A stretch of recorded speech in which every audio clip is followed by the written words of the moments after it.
প্রতিদিনের মতন আজকে ব্লগটা কিন্তু আমি এখান থেকে শুরু করছি। সারাদিন নিজের সাংসারিক যা করি সেগুলোই কিন্তু আপনাদের সঙ্গে শেয়ার করি। রান্না বান্না, খাওয়া দাওয়া, আমার গোপাল সেবা সমস্ত কিছুটাই থাকে আপনাদের সঙ্গে কাছে তুলে ধরি। যদি ভালো লাগে তাহলে একটা লাইক, শেয়ার, কমেন্ট করবেন, পাশে থাকবেন বন্ধুরা। কিছু ভুল হলে সেটাও কিন্তু কমেন্ট করে জানাবেন। রাধে রাধে, হরে কৃষ্ণ বন্ধুরা। এই যে সকাল সকাল কিন্তু সব চান টান করে সাজুগুজু করে একদম বসে গেছে আমার সোনা বাবারা, দেখতেই পাচ্ছেন। রাধে রাধে রাধে রাধে। বন্ধুরা, রান্নাঘরের রান্না করছি। আজকে কি রান্না করছি? আজকে সেরকম কিছু রান্না করবো না বন্ধুরা। আজকে তো পটল তো এখন সেরকমভাবে ভালো লাগছে না, ভাজা পোস্ত এগুলো ভালো লাগে, কিন্তু অনেক দিন পর একদম কষা পটল খাবো নিরামিষ, আদা জিরে বাটা দিয়ে। আর দেখতে থাকুন, আশা করি ভালো লাগবে। চলুন বন্ধুরা, এইভাবে পটল রান্না করলে কিন্তু এখন দারুণ লাগবে।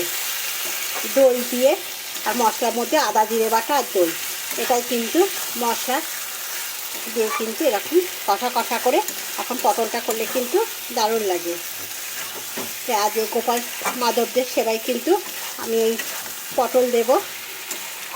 আর কি করি ওটা আপনাদের সঙ্গে শেয়ার করবো, দেখতে থাকুন। এখানে হচ্ছে মশলা আলু ভাজা খোলা। সেই কৃষ্ণ বন্ধুরা, রাধে রাধে। এই যে দুপুরে সেবা দেওয়া হচ্ছে, দেখুন গোপাল মাধব রাধেকে। হরে কৃষ্ণ বন্ধুরা।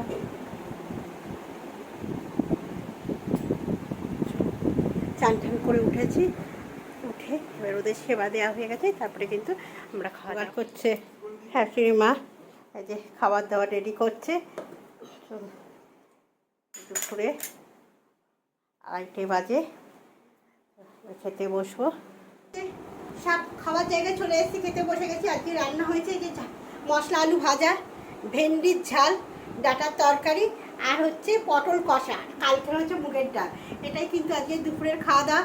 শাশুড়ি মাও বসে গেছে, আমরাও বসে গেছি। চলুন বন্ধুরা, খাওয়া দাওয়া করে নিই। খাওয়া দাওয়া করে একদম খুব গরম পড়েছে, তাই কিন্তু একটুখানি চলে এসে একদম এসি চলছে, এসি তলায়। আর এই যে বাবা ছেলে দেখতেই পাচ্ছে শুয়ে আছে। আমার সোনা মাধবরাও কিন্তু শুয়ে পড়েছে একদম। আর আমি একটু বসে আছি। চলো বন্ধুরা, একটু চুলটা একদম ভিজে একটু শুকিয়ে গেলে আমি একটুখানি শোবো, ভাত ঘুম দেবো। বন্ধুরা, এই যে বাজে রাত্রি 8:30 বাজে, ডাক্তার দেখাতে যাচ্ছি। সেদিন রিপোর্টগুলো করা হয়েছিল, রিপোর্টগুলো নিয়ে ডাক্তারের কাছে যাওয়া হয়নি, তাই আজকে যাচ্ছি। চলুন ডাক্তার দেখে আসি, কি বলে দেখি।